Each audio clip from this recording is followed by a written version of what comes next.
Great. Thanks for joining one of the last sessions of Streaming Media West. Today's topic is what's happening and what's the latest with MPEG-Dash, HLS, and MPEG Common Media Application Format, CMAF. And we have a great panel here, which I will introduce in a second. And before that, I will give a brief overview why we have this panel and what is happening in the media streaming format world and where we are coming from. So we come from a world where we had proprietary formats like Microsoft Smooth Streaming, Adobe HDS, and Apple HTTP Live Streaming. And the standardization community decided, okay, that's something we should bring on a broader audience and on a more open platform. That's the reason why we started with the standardization of MPEG-Dash. And that resulted in a format, MPEG-Dash, that is nowadays used by Netflix, YouTube, Hulu, and so on and so forth. And when you take the amount of traffic produced by those guys, we're ending up in way more than 50% of the US internet traffic using MPEG-Dash. So further standardization activities now lead to the Common Media Application Format, which is one of these new hot topics in media streaming, especially as HLS is now going for fragmented MP4 support, and which was recently announced. So that's an interesting move for all of us, and I hope we get more insights of that in the panel today. So from a timeline perspective, as mentioned, we had a proprietary solution world. We switched into different rounds of standardization, resulting in MPEG-Dash as an open and company-independent standard. However, we stayed in a heterogeneous world with HLS for the Apple and for the Apple ecosystem, and with MPEG-Dash for pretty much the rest. MPEG-Dash was also included in a lot of additional activities around different standardization processes. MPEG-Dash is supported by the HTML5 media source extensions and extended media, encrypted media extensions. So similar to HBB-TV and other approaches. So here we really see a whole ecosystem evolving around this particular technology. And at the same time, we have to support HLS to reach all devices, including the Apple ecosystem. We now see the next step of unification of streaming formats with the Common Media Application Format, using different technologies out of the MPEG portfolio to generate a media application format, a common media application format. But media application format is a term that's already known since how long in MPEG? 15 years or something. So hopefully we are getting there now. Yeah, that's it from the timeline perspective. We see still issues in this unification of technologies, especially on the DRM side. Nothing that's not solvable, but still there are incompatibilities on the DRM side, and also on the manifest side, where we still have HLS M308s and MPEG-Dash MPDs. But let's go into detail. Let's let our panelists introduce themselves and let them explain where they are coming from and what they are contributing to today's to the conversation today. First, Will Law, Chief Architect, Media Cloud Engineering at Akamai. Second, Iraj Sochkaga, Media Architect, Microsoft. Russ from Viper, part of Comcast. And Jeff Tapper, SVP Engineering from Viacom. So, Will, it's your turn. Can I stand here so I can Sure. see what I actually wrote on the slide? Exactly. That's good. So good afternoon. Thanks, Stefan, for the panel. You probably know Akamai. We've probably delivered some content to you today already. We're a CDN, content delivery network. We're like FedEx or UPS for the internet. We move objects around. We move a lot of them. We're this morning pushing about 41 terabits per second of traffic. That's without any live events, special live events going on. We have servers. I think companies have more servers than we do, actually, but the difference is they're highly distributed. While Amazon AWS or EC2 might have 32 POPs around the world, we have over 1,800. So we're deep inside. Our goal is to be within every ISP all around the world, so we're very close to end users, and that brings us a whole host of benefits. We have 4 divisions: security, web, enterprise, and media. I care about the media one today. And then just some statements or sort of history. MPEG-Dash, we've been supporters of MPEG-Dash from the beginning. We were one of the founders of the Dash Industry Forum. We've provided Dash packaging service for the last 1.5 years. That's really small font there. HLS, we were the launch partner with Apple when the very first HLS came around about 8 years ago. Our largest live event we did 2 weeks ago was in HLS. Also for Apple, that was 7.1 terabits per second on a single stream with HLS. Format support. We're basically going to focus all new products and features on equal support for HLS and Dash. So we see these 2 standards as propagating forward, at least over the next 5 years. Implicit in me saying that, or explicitly in me saying that, is the fact that current formats, which are driving a lot of traffic over our network, like HDS, Smooth, and RTMP, we expect these to decline. We are not going to pull the rug out from under you, so don't panic. You will continue having RTMP and HDS. We expect people to start buying less of it from us, and eventually one day we'll remove support. But the new features, the development, and our energy is going into HLS and Dash. CMAF, we are also very excited about. I think it's one of the biggest steps our industry has taken towards convergence in the last 5 or 8 years even. It removes a lot of the problems we have in dealing with TS segments from HLS and ISO segments from basically every other format. And it removes the differences down to a point where we're happy to sustain an M3U8 and an MPD side by side throughout our workflow. It doesn't hurt us. There's another group out there called the WAVE Project. The WAVE Project is run by what was the Consumer Electronic Association. It's now the Consumer Technology Association.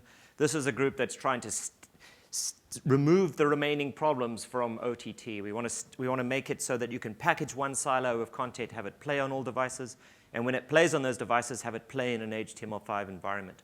Both of those statements are problematic today, so we're about solving those problems. I chair the technical working group in that, and a lot of the companies on the stage here today and in the audience are also members of WAVE. We can speak more about it later. And we're also announcing November 2nd, is that today or yesterday? Yesterday. Yeah, we announced VOD support for making CMAF content in production. So we'll give you HLS or Dash on demand, not live, with CMAF. And we're quite proud to be one of the first out there in the market. Thank you. Awesome. Yes. Maybe I come over there too. Yes. Because I don't remember what I put together. Okay, I'm Miraj Sodagar with Microsoft. You may have heard about the company. I'm also chairing MPEG-Dash activities in MPEG, also Dash Industry Forum President. Also, I'm co-chair of CMAF standardization in MPEG. I think this slide goes very well with the discussion Stefan and Will did. This is a diagram showing that the value of the CMAF today, if you look at it, the industry is converging on Dash. HLS also exists. In order to encode and deliver the content, basically you need to have media encoded in the media segment and also create a manifest. And today, each of these solutions, Dash has its own manifest MPD plus fragmented file format segment. HLS has M3U8 manifest plus MPEG-2TS. And each of those have basically the delivery path that needs to be delivered to the devices. Now, what you can do is that you can remove basically the media segment formats, and if you created a common segment formats, which we call it CMAF, then using the same media segment, 2 manifests can be generated, either MPD for Dash or M3U8 for HLS. And this way, basically, you create one single copy of the catalog rather than having 2 copies of the catalog, and that can be delivered to all devices, whether it's Dash device or HLS device. So, and of course, you can even use other manifests. I went too fast, is that? Oh.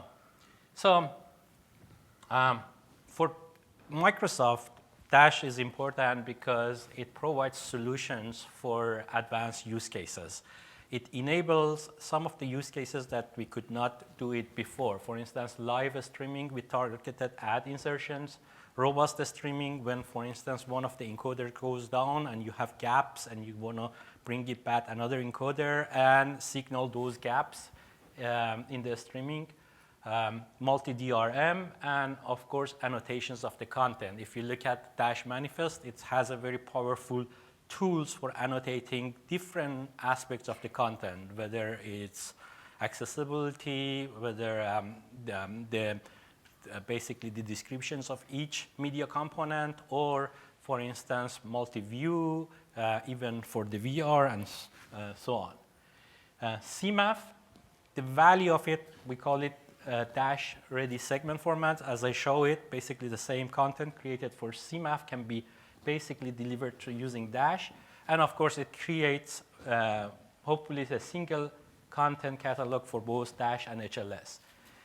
The key to success, in our view, is that consortia needs to make alignment on CMAF at Dash. And when I say consortia, means the consortia that actually deploying this, whether it's Wave or ATSC and HBBTV and so on. And Microsoft holds leadership positions. We've been involved in Dash development from very beginning. Also Dash, one of the founders of Dash Industry Forum.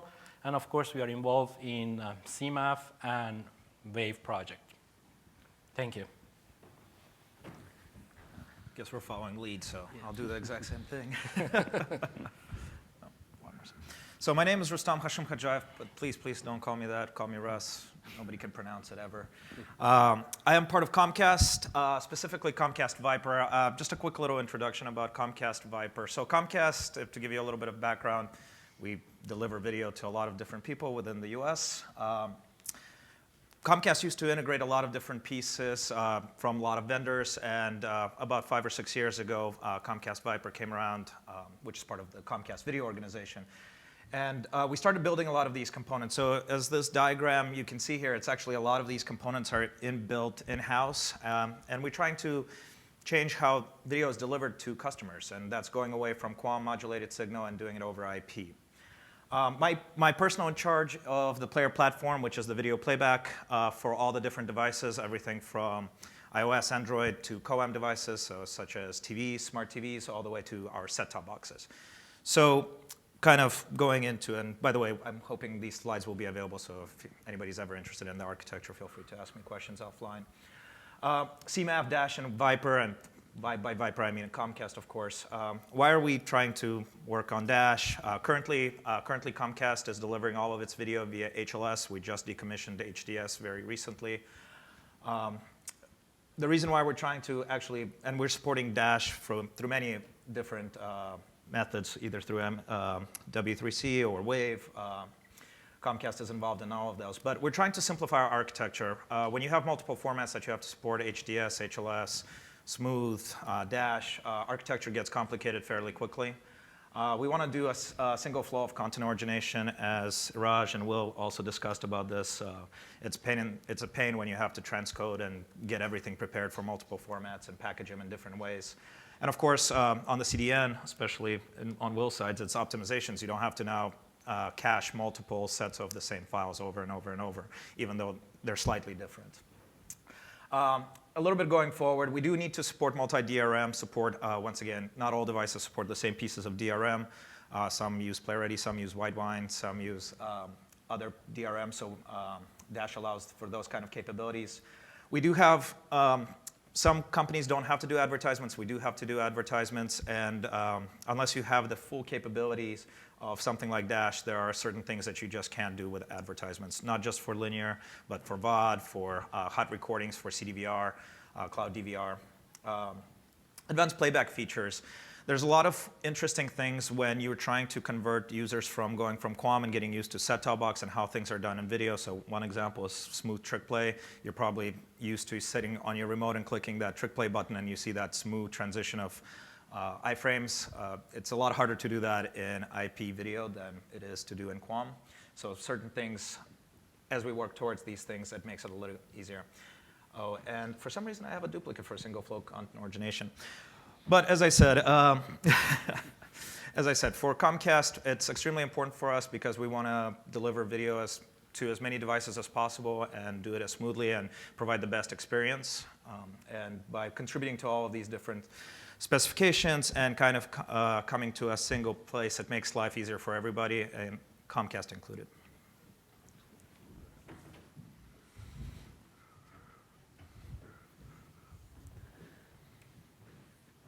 Hi, I'm Jeff from Viacom. And so we're also a media company owning several cable stations and with a presence all around the world. We're in over 100 countries and dealing with, I think it's about 2 to 3 dozen languages on a regular basis. And again, lots of brands, lots of shows that you're probably familiar with. Today, we're using HLS everywhere. We've standardized on HLS for delivery across all of our platforms today. And it's working well. The reality is we have HLS.js on the client. We have native HLS players with the XO player on Android and with the AV Foundation in Apple. And it works for us there. It works in Roku. It works really any place we need to be. Looking into the next generation, though, actually, as I mentioned earlier this morning, I'm very bullish on VP9. I'm also interested in HEVC, but I'm mostly looking to find the places where there are native decoders available in terms of the clients. And so right today, the browsers largely have VP9 decoders, so VP9 makes a lot of sense going forward. Roku's got native HEVC decoders, so that's going to be a place that we're looking. And I'm very interested to see how a single container can potentially work for us and simplify our workflow. We're not going to get down to a single file because we will have multiple codecs, and that's not going to get into a single file, but we can hopefully simplify our workflow. Great, thanks. So that's an interesting topic. So HLS gets popular for certain use cases. HLS now is also possible in HTML5 as the trend continues to do transmultiplexing in HTML5. So the question to the panel would be, is that a new standard workflow with HLS in HTML5 and on all platforms? Or what does this mean for us in the industry? So, I mean, HLS as a standard is perfectly reasonable. I'm personally a big fan of MPEG-Dash and have been involved in previous companies with the Dash Industry Forum and the W3C, and I'm bringing Viacom into all of those places as well. But the reality is that to stream content to everywhere today, HLS just made a lot of sense for us as a company. And so the HLS.js project is the basis of all of our web players today. It does a really nice job of transmuxing the transport stream files into fragmented MP4, which can be handed off to the media source extensions, and it just works well. The only problem that with what was mentioned, so HLS.js, like HLS, I completely agree, is a well-defined standard. It's been used for quite some time now. The problem, though, is once you run into the digital rights management pieces, and at least in certain circumstances right now when using HLS.js, you really can't get around the DRM piece. But it depends on whether you have content that needs to be protected or you don't have content. Like if you don't have content protection issues, HLS.js is a good way to go. Yeah. Owning all of our own content, we're able to get away with secure delivery with AES 128 encryption and SSL of all the streams, and that has been deemed good enough for what we're doing for now. And I'll sell for good enough whenever I can. So, Will, Irash, you've been one of the first. I back up Jeff in what he's saying. It's working for Viacom, but it's working for their particular situation. Like you're not carrying Hollywood-based content that has DRM rights. If anything, the requirements for DRM are going to accelerate. DRM is a fractured landscape today, so supporting common encryption is about the most efficient way we have of dealing with that encryption. And also, when you look at I'm an engineer, I like efficiency. So what's happening when you use HLS.js to play TS segments in a browser, you're having to remux it in JavaScript on the fly in order to play it back. And if you were handling CMAF-based segments or ISO-based media file format segments, you could feed them directly into the source buffer, relieve yourself of some of the CPU computation that's happening there. So yes, it works, but I think my vision is towards a cleaner workflow. I think HLS-CMAF, I don't know if you're looking at that, but that would certainly be more efficient from the player side while still preserving the workflow and the ad insertion that you might be having with the HLS manifest. Absolutely, and I love the idea of it. The challenge we have is with some of our kids and family brands, we deal with a lot of older devices. And it is with iOS 10 is where CMAF HLS is first supported, and we deal with a lot of iOS 7 and iOS 8 devices, which that's not going to be a possibility for us. And since we're down that path already, just mentioning of iOS 10 supporting CMAF or the MP4 fragment, right? The DRM issue still arises because of the different DRM that Apple decided to use compared to what's being used in the rest of the industry. Okay, let me just add is that, of course, HLS, lots of people know how to work with HLS. They have workflows for it, but there are new use cases, for instance, for low latency live delivery that I believe MPEG-Dash can do better just because of the design. Things like efficient manifest update that uses event rather than pulling the manifest every time when you do live streaming and you don't know how long the session go on. And CMAF brings basically some of those features, including common encryption, including the event message box that allows basically signaling the device to update the manifest to HLS. So I think it would be interesting to see how the market's going to evolve when Apple devices become updated with iOS 10, industry using the CMAF, what manifest format they will be used and which ones will become dominant. And I think the new use cases will be the test, the domain, the area that basically defines whether Dash will be used more or HLS. I want to dig into the HLS.js conversation and the complexity you raised. That's a problem for the older devices you mentioned. Are you seeing complaints from the user base here or problems? So with HLS.js specifically? Yes. No, Or for with the most part transmultiplexing. on the devices, we're dealing with native applications as opposed to the mobile web. So it's less of an issue for us there. And again, the older devices, the iOS, they will just natively play the HLS stream. I don't need a JavaScript interpreter to play HLS on iOS. But for older desktop devices? For older desktop devices, it is. I haven't heard many complaints about it, but that doesn't mean it's not a problem. But Okay. the nice thing they're doing with the worker threads, though, and being able to spawn off background processes, which helps a lot, which some of the other HLS transmuxers are not doing, which is certainly why we went down the road with HLS.js. Interesting, interesting. Yeah, that's definitely a concern we have to consider when we go for higher resolution content, 1080p or 4K. I think there we are still at the limits of transmultiplexing in JavaScript. But let's see what new developments, especially on the JavaScript front, will bring in the future. While we're on that subject, we should just, when you're talking, people talking HTML5 playback, and you actually said it in your intro that MSE and EME support MPEG-Dash. They don't actually support MPEG-Dash. MPEG-Dash is a manifest description. What they do support is ISO containers being fed into a source buffer. So what's interesting about MSE and EME is they abstract away the delivery protocol completely from the player. You can make up your own protocol to get these segments of video to the browser.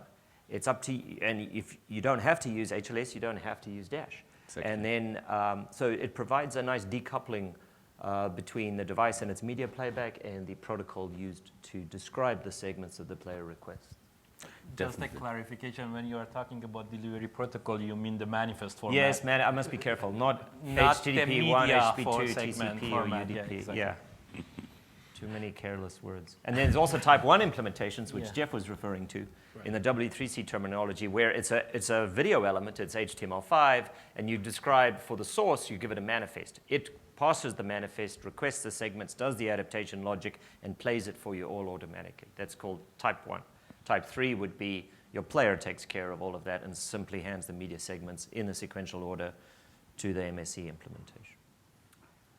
Great. So let's dig into the DRM topic a little bit more. Here we heard common encryption. MPEG-Dash has a lot of benefits and is the predominant format for this type of content. How the panel sees that, and what's the way forward here, especially to CMAF? Maybe Russ? I'm not doing much in Maybe- DRM, so I'm going Yeah. to Maybe defer to I- these guys Yeah. here.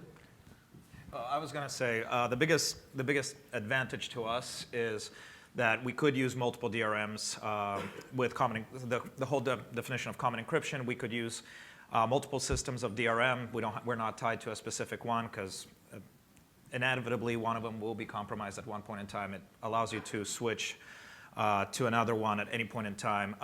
The biggest beautiful piece about it, you're not having multiple fragments encrypted in multiple different ways, is that you have a single fragment on the CDN encrypted with common encryption. That the biggest thing for encryption pieces that's different between whether you use Microsoft products or Adobe's product or anybody else's product is how do you acquire those licenses. That's where the secret sauce is and how those keys are applied. As content producers and content delivery guys, it makes a lot easier for us in terms of delivery of having common encryption. I guess the value of Dash everybody knows because of the common encryption. So you can signal basically the different DRMs and a device depending on what DRM supports. It goes get the license from the license server, the license, and start basically streaming the same segments and decrypt it and playback. So that has been one of the important values of Dash. The same solution on a fragmented file format using common encryptions can be done with in CMAF. What CMAF does not define is the signaling of how many DRMs and where there's the license server and so on. Those are defined by the manifest. So in terms of supporting multiple DRMs or common encryptions, CMAF would be an important piece. In terms of the devices, each of them supporting a specific DRM and how to signal it, the manifest format is an important piece. I think HLS today, since it's only support one DRM, they never had multiple signaling. Whether they're going to add it to it, and also whether iOS device is going to support other DRMs, yet to be known. So yeah, and then we should get onto the sticky problem with CMAF, which you sat through in China 3 weeks ago, which is common encryption is not quite as common as we want it to be. There's two different initialization modes called CBC or CBCS and counter mode. Counter mode is used by PlayReady in Widevine, and FairPlay, which is the Apple DRM, and only used within that ecosystem, uses CBC, the CBC sample. And CMAF went to draft international standard with 3 presentation modes: unencrypted, counter, and CBC. In other words, there was not agreement or consensus reached on a single method of applying the encryption. This means effectively today, even if you want to use CMAF as your common container, you're going to have 2 files on your file system if you want to deliver DRM content both within the Apple ecosystem and outside of the Apple ecosystem. So this is the biggest challenge facing convergence around CMAF, and it's the reason why we can't immediately start using it. I shouldn't say that we can start immediately using it, but it's not going to bring the benefits that have been on our PowerPoint slides for a while in terms of efficiency of a single silo of content. Maybe I just add the note that the job of the standardization committee is to define standards that can be deployed by the market, not making business decisions for the market. Reality is that in the market today, half of the devices support CBC, half of the devices support CTR. And people have different opinions in terms of the security, in terms of the efficiency of the encryption mode, but this is really a business decisions for the content providers, for devices, which, or for DRMs, which encryption mode to use. So the solution we came up in MPEG-CMAF is not to favor one solution, let the market decide which one eventually would be the encryption mode. We hope the market converges to one encryption mode so we don't have these situations of double copies just because of two different encryption modes. But as of the standard, as Will said, we have right now 3 presentation profile: unencrypted, encrypted with CBCS, encrypted with CTR. But is this a problem that's solvable and soon solvable, especially with the last announcement of Google with Widevine Modular at the MPEG meeting, I think it was, that they support CBC and CTR now as both modes, basically. Isn't that a way where the industry opens up to a more flexible deployment with CBC support so that we can support Fairplay along with Widevine and hopefully in the future also PlayReady? So there are different possible scenarios in terms of how market's going to evolve. One scenario would be devices support multiple or at least 2 decryption mode. Widevine has shown the demos of that. If that happens, then there is no issue of having multiple copies for the content providers. You encrypt in any of them, the devices can play any of them. Some DRMs may choose not to do both. And then in those cases, if the service provider provides to the devices that a group of devices that do one and the other group of devices do the other, then you have to do the 2 encryption mode. How the market evolves in a few years, we don't know. And I think the jury is out in terms of the convergence. I think the market is dynamic and it seeks efficiency, and there's too much efficiency to be gained across the ecosystem to not start coalescing towards the same encryption mode, because it benefits everybody. So aside from people actually selling counter-based decryption today. But they're a small part, and eventually they're going to realize that everyone else wants a different mode, and at the end of the day, it's not such a big deal in terms of encryption. The I biggest think thing there's I'm hoping is that certain big companies actually push towards it, so they drive the market towards those efficiencies, because without somebody driving those, like asking for those efficiencies, they're not going to be driven. So, and I think that's a responsibility of everybody in these rooms, trying to actually drive and push towards saying, hey, we do want either a single or both of them being supported, but without the drive and being asked, those companies that are actually building those devices and those DRM technologies, it's not going to happen. I should also add what Jeff said is correct. Whenever you come up with a new solutions, there is always a transition period in terms of you have legacy devices that supports the current technology. So we may be able to upgrade, for software upgrade, some of these devices to support, for instance, CMAF, but the decryptions is hardware-based, so they may not be able to update it to support both of the encryptions. So we're going to have a transition period. When the devices become ready that do both, then that would not be an issue. So we're going to go through this period that for a while we have the coexisting of 2 modes. Yep. Great. Maybe one remark from my side, coming from a company that develops players. One thing that's still open and which is a pain, somebody mentioned it before, the communication with the licensing services. It's not standardized, it's more or less different for every DRM provider and multi-DRM provider. It's not easy for the ecosystem and for the industry to do these different integrations all the time and so on. Is there any idea going on in Wave, in MPEG, wherever, to put a little bit of standardization on that communication flow? So there is 2 parts to this. One is that when you created content, you have content preparation servers, say encoders and packagers, and then you have DRM license servers. Dash Industry Forum developed a format called CPIX, Common Content Protection Information Exchange, that basically allows basically a format that these entities to talk to each other. That simplifies the production and deployment of it on the service side. The other side is on the client side, when the client access the license servers. Today, I'm not aware of any activity in terms of standardizing that. I'm not sure whether the DRM companies are open to that because it might have to do with the business they do. So the business model might be different for DRM companies.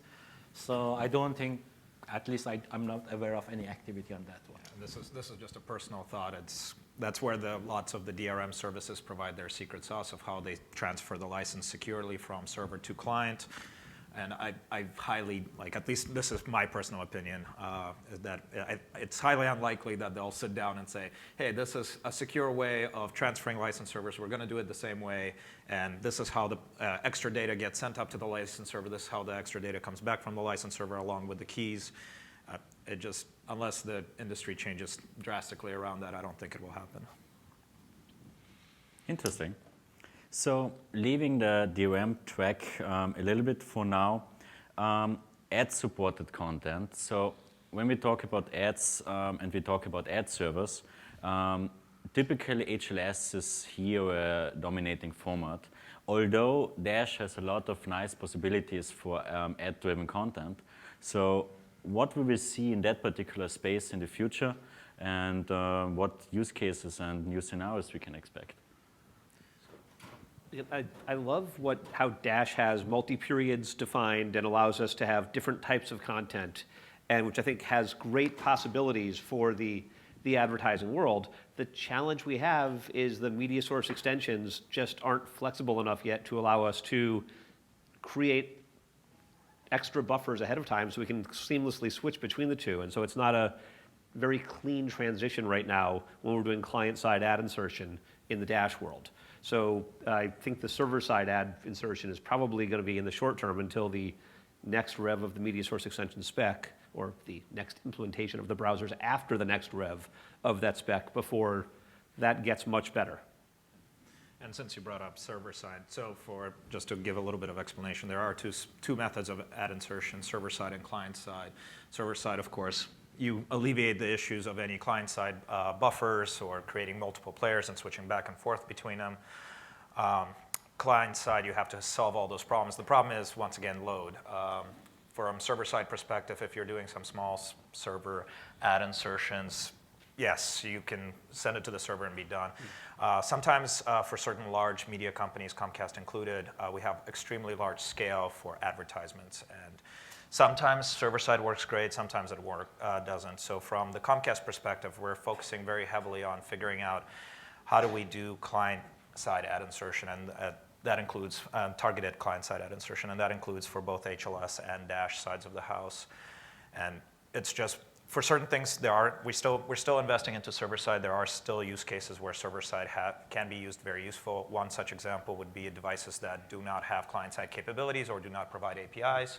So you have to do server-side insertion. But for anything that is client-side capable, I think the client-side, at least once again, in my opinion, is going to be cleaner, more efficient, and you're actually distributing the load of doing the ad resolutions, ad insertions directly on the client. You're entirely right there. The reality is that from a monetization point of view, you can get a lot higher CPM on client-side insertion than you can on server-side. So client-side is going to continue to be a great thing wherever possible. The thing that we're starting to experiment with, and I think it's launching next week, is detecting if ad blockers are in place and stitching in server-side ads in those cases, which will be a smaller subset of all of the traffic and will help us regain some lost revenue. I agree with the comments were made in terms of client-side ad insertions provides a lot more capabilities. Doing it today is a little bit difficult because of the MSE not supporting basically multi-period or multi-sessions. That's actually being discussed right now in W3C. It's one of the requested features for the requirement to add in the next versions of MSE. We just want to also add that, for instance, Dash has a new feature called MPD chaining that enables you basically add any pre-rolls or mid-rolls to a live session. And even if you distribute manifest anytime, if the client wants to join a live session, it always can go and get the ad, play the ad, and then join the session, live sessions at the edge, at it once. So you don't need to publish a new manifest for every time that the clients want to join. This type of flexibilities plus target ad insertions provides a lot of monetizations possibility for different businesses. Yeah, just a verbal +1 for MPD chaining, I think. So I run the Dash.js open source project, another project like HLS.js, but for Dash. And we're doing multi-period support. We've finally got it working after 3 or 4 months. It's a complex thing. Whereas MPD chaining is very simple. Every manifest pretty much only has one period error within it. And in the header of the manifest, it says, when you're done playing this period, here's a URL to another manifest that you should load. And you just keep cycling through it like that. On the server side, there's some state management advertising engine that knows where you are, and it's either feeding you your content, your live stream, your VOD stream, or it's feeding you an ad. But it's much simpler on the player side because you just get given either a static, meaning a VOD manifest, or a live manifest. You play it until you're told not to. So I hope that we can do a lot, certainly within Dash.if, to start promoting that as a mode. I agree, absolutely. HLS has a more robust ad insertion ecosystem around it today. And the reason is HLS came out in 2008, was it? 8, and Dash came out in 2012, so it's 4 years behind. So I think in the year, if you want to add 4 years from today, 2020, are there going to be robust Dash available ad solutions? I think yes. I think it'll be in a very similar place. And a lot of people go, ooh, Dash doesn't have this or HLS doesn't have that, but they're competing with each other right now as a description format. But one has had 4 more years to develop an advertising base around it. And to add to Will's comment, it's the nice thing about Dash and MSE and EME, you are now in control of exactly what's happening because you're not in a plugin. So everything is being written and is capable of being written and implemented. So the spec does not prevent it. Right. And today, if you want to do seamless ads with MSE, you can do it as long as you condition your ad to have the same codec, pretty much exactly the same video codec, not the same size, but just the same codec initialization string as your primary content. Then you can reuse the same source buffer, and you'll have a very clean transition. The problem only comes where your ad codec, which you may not control, is different enough from your primary content that it throws a runtime error in the browser. But that's the challenge, though, is that when you're doing client-side insertion, you don't know what the ad is until it's too late, which is, we're able to do server-side conditioning when we're doing our own seamless stitching at the server, but at the client, it's a request to a third party that we don't control. Right, in that case, it breaks. But for some people, some customers I speak to, when even with a client-side request, they go to a server-side component, they signal what the codec is, and the ad system sends a vast response which has the right codec in the ad content. Because they either have a pool of content and they can pick, or they condition it. Yeah. And some of them are doing conditioning on the fly. So if you request it, doesn't have it, they just return show no ad, but the next person who comes along gets the correctly conditioned ad. Yeah, there's a lot of solutions out on the market of what they call just-in-time packaging of advertisements. So just like you package just-in-time for content, which say, here's HDS or HLS, they do the same thing for advertisements. So the nice thing about Dash, though, in HLS, you have to have quite a bit of custom logic. Even if the codecs are the same, the bitrate profiles might not actually match up. So in HLS, you still have to line up sort of kind of close. With multi-period support in Dash, it's a lot easier. You don't have to worry about that. Would that difference go away with CMAF with HLS? Because CMAF's dictating a keyframe at each segment start? I think that would be the case. It can go away, but there's still a CMAF presentation for ad is different than a CMAF presentations for the main content. Basically, what you need to do is concatenate different CMAF content, CMAF tracks that are generated differently. So you might have the difference also having different codec or having different number of basically different resolutions, different bit rates. And there we end up in a use case where the HLS manifest has a lot less features than an MPD of Dash. So I see also definitely long-term that with Dash in the ad-driven use case, we have a lot more flexibility with the multi-period support and a lot of other features to have richer use cases and more flexible use cases.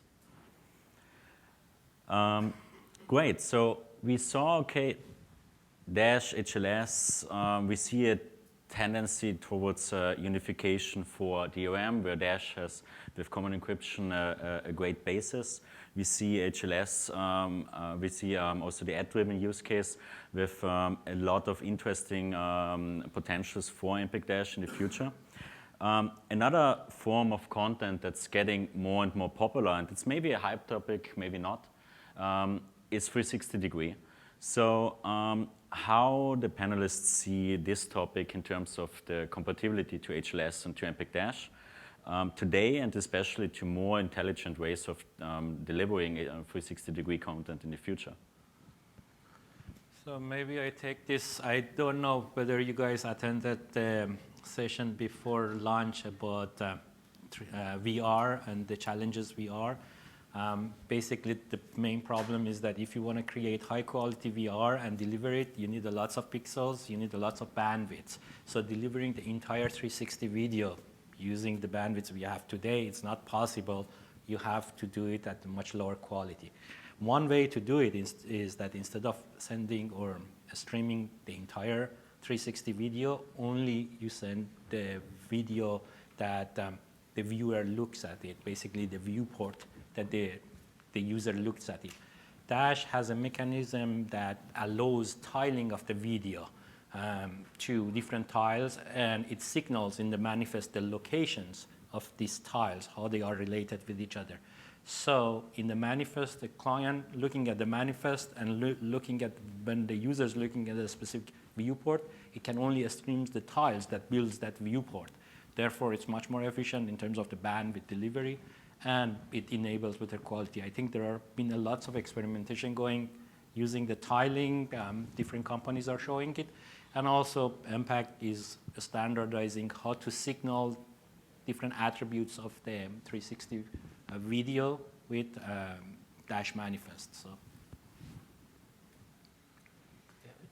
I haven't seen anything in HLS yet for 360 or VR, so the Dash is the only mechanisms I've seen to allow this so far.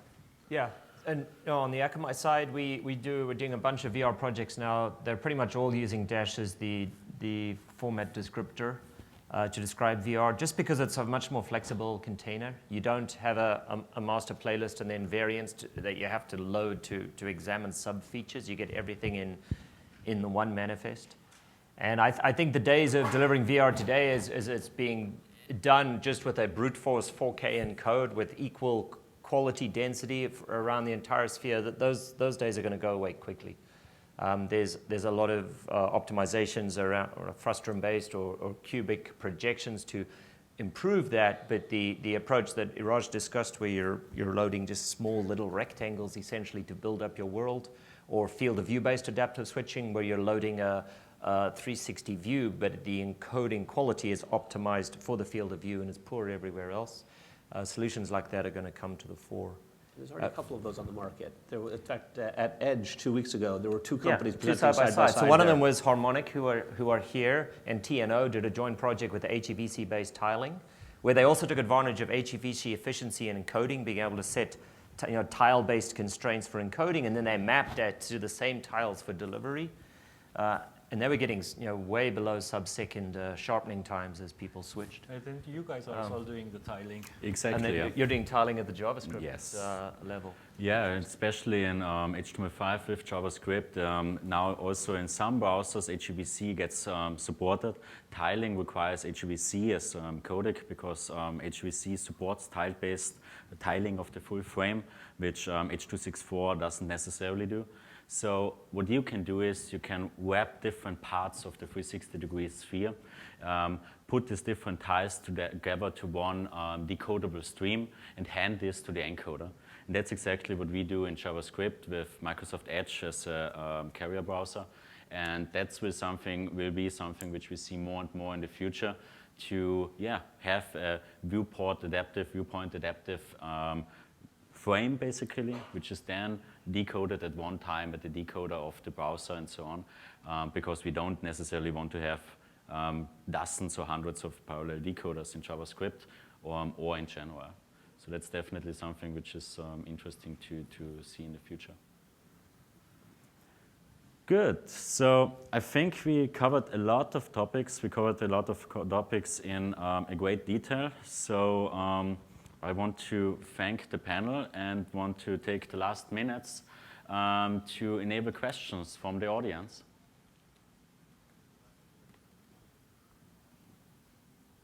There are none whatsoever. so much detail, nobody has any questions. It's a good or bad sign? Here we go. For Will, I think, is MPD chaining a replacement for multi-period, or are there still use cases for multi-period? I would be dangerous to say it's a complete replacement. I don't think I'm sure Dash is a poster child for catering to special cases. So I have arguments with Iraj all the time, like we've got to constrain the complexity. But I think at the end of the day, for the vast majority of the ad insertion cases you care about, which is a pre-roll, a mid-roll, and a post-roll for VOD content, or a pre-roll for a live stream with mid-roll live stream replacement, I think it's a good choice for both of those. And it certainly, on the player side, is less complex. No one has built the server side that has to juggle these sessions yet. I don't think it's that complex, but there could be hidden complexity there as well. Can this handle the use case as you're seeking across ad breaks? Well, that's a question of that's a business question. Yes. So because I showed you an ad 30 seconds ago, as you scrub past that in your scrub line, should I show you another ad? Should I show you the same ad? Should I do a fresh request? How long do I have to wait before I request a fresh Right, request? but if I've got a 30-minute episode and I try to seek 15 minutes ahead, but the current period I have only shows me 5 minutes of content, how do I know where I'm going? Because when you want to seek ahead, then it's going to go back and it's saying you're going beyond the boundary of what's been specified, go back and get another manifest. That manifest can contain your seek position. Okay. It can give you the manifest that includes that, but it's probably going to put an ad in there. Right, that makes sense. Which is your cost of Or seek. not necessarily. If you do MPD chaining and then you join a live session, depends on the business, depends on Right, the of use case. When you go back, you may want to stay in the live session. You may not want to play the ad at all. Depends on what you deploy.